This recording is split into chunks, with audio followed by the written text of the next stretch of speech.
Salam Indonesia, salam Nusantara dari Sabang sampai Maroko, dari Miangas sampai Pulau Rote. Mantaplah iman kita, mantaplah kasih kita, mantaplah pengharapan kita tentunya dalam Yesus Kristus menjadi Tuhan dan Juru Selamat kita. Jangan katakan bahwa Yesus bukan Tuhan, jangan katakan pula bahwa Yesus itu bukan Juru Selamat.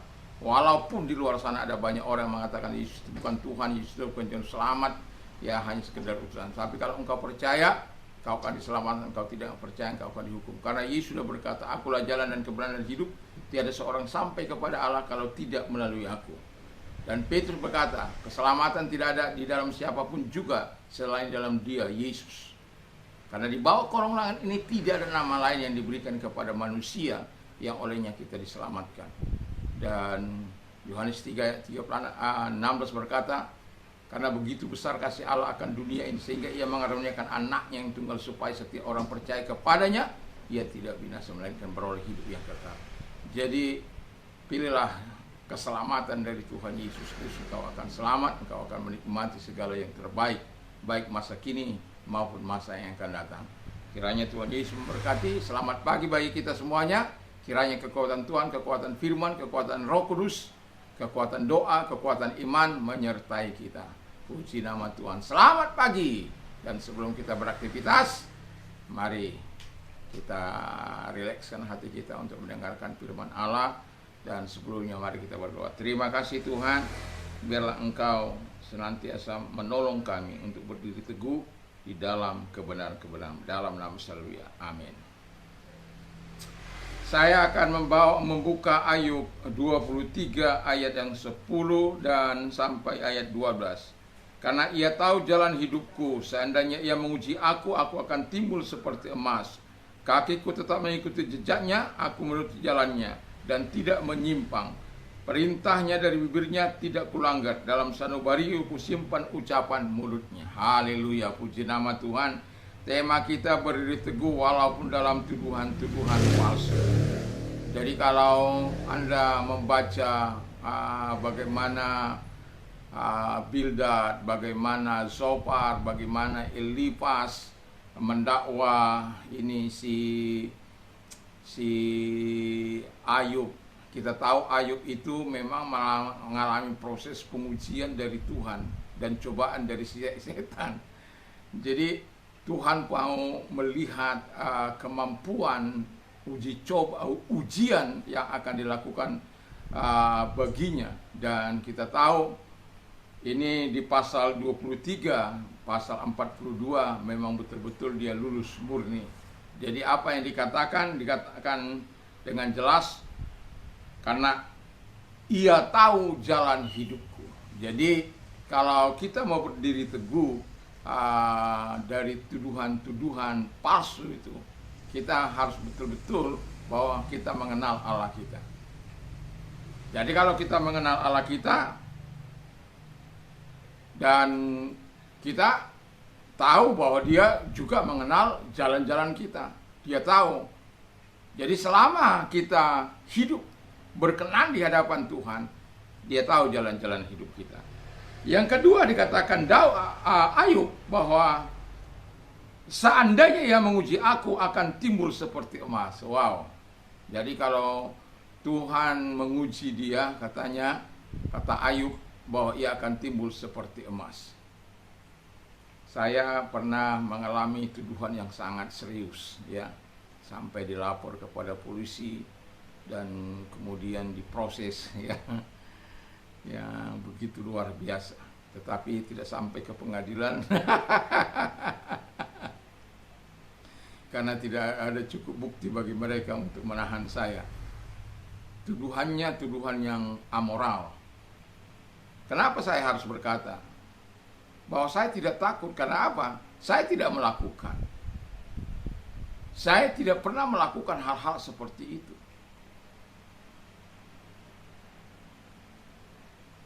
Walaupun saya disuruh untuk melapor balik mereka, tetapi buat apa saya melapor balik?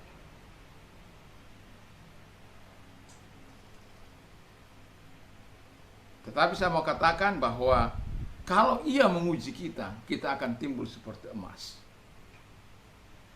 Artinya pembakaran yang dilakukan oleh Allah itu untuk memurnikan hidup kita.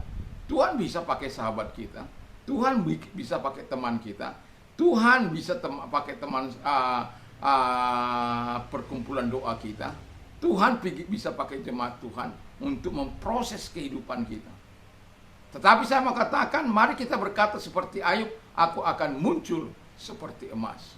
Dan itu terbukti ketika sahabatnya itu Bildad, Zofar, Elifas harus membayar sesuatu kepada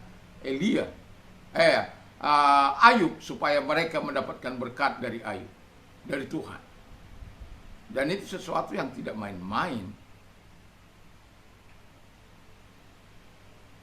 Jadi sampai dikatakan pasal 21 ayat 34, alangkah hampanya penghiburanmu bagiku, semua jawabanmu hanyalah tipu daya belaka. Di ayat yang lain katakan, penghibur sialan kamu semua. Teman, tapi malah mendakwa dia satu tuduhan. Ya, kita lihat ayat yang ke-6 dari 22. Karena dengan sewenang-wenang engkau menerima gade dari saudara-saudaramu dan merampas pakaian orang yang melarat, orang yang kehausan tidak kau beri minum, dan orang yang kelaparan tidak kau beri makan. Tapi orang yang kuat dialah yang memiliki tanah, dan orang yang disegani dialah yang menduduki. Janda-janda kau suruh pergi dengan tangan hampa, dengan lengan yatim piatu kau remukkan. Itu tuduhan serius itu. Tapi Ayub berkata bahwa dia tidak melakukan itu. Itu sebabnya kalau manusia kan hanya dapat menuduh, mendakwa. Seperti setan aja. Pekerjaan setan itu kan menuduh dan mendakwa. Jadi kalau orang hanya kerjanya menuduh dan mendakwa, itu setan itu. Ya, teman setan. Jadi jangan. Saya menyadari betul kalau saya datang kepada seseorang yang sedang dalam keadaan duka, saya tidak perlu banyak ngomong sama orang tersebut. Saya juga tidak perlu membongkar-bongkar apa salahmu ada. Apa dosamu? Tidak perlu. Yang kita perlu adalah doakan dia. Tepuk saja pundaknya. Berikan penghiburan sesuai dengan firman Allah.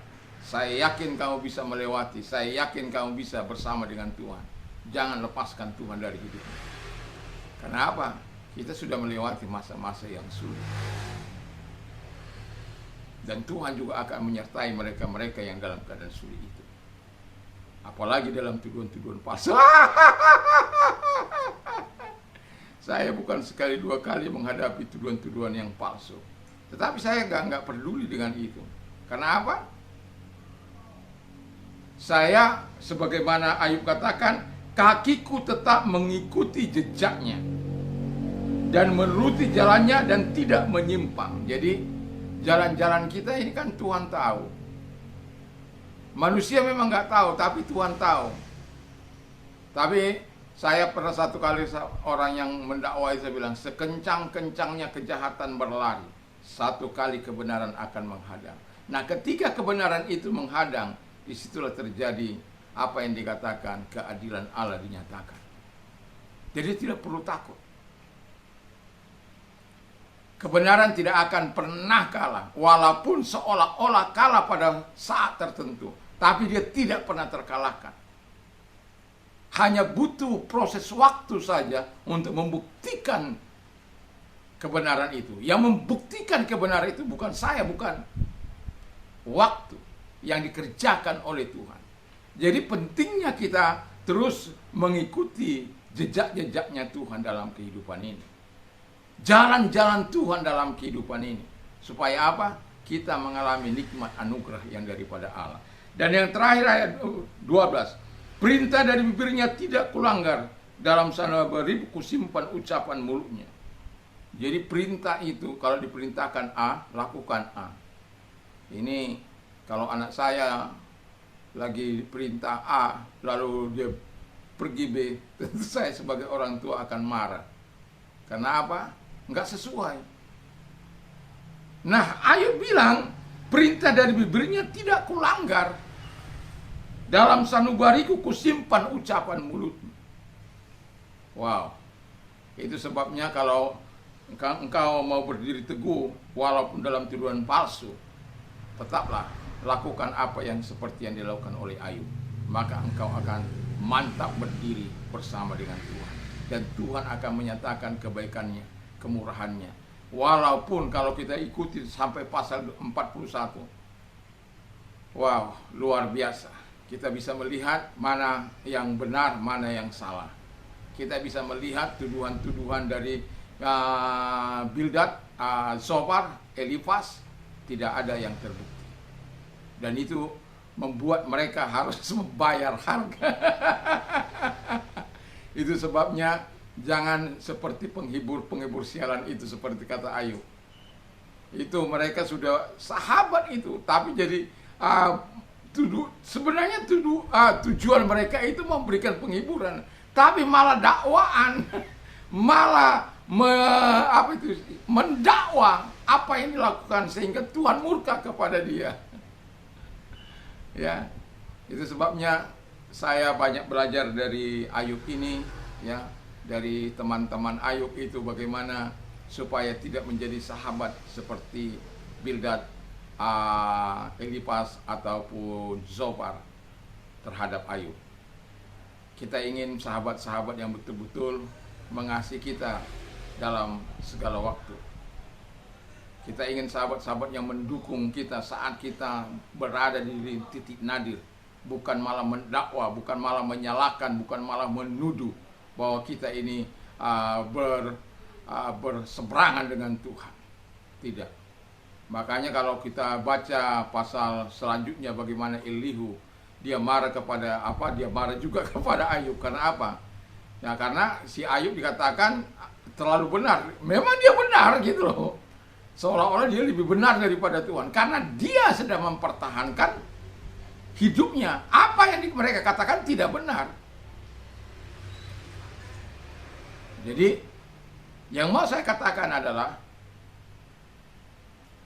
Tuhan itu yang membangun, Tuhan itu yang menurunkan. Kita sebagai orang-orang percaya, mari kita biasakan untuk kita bisa membangun.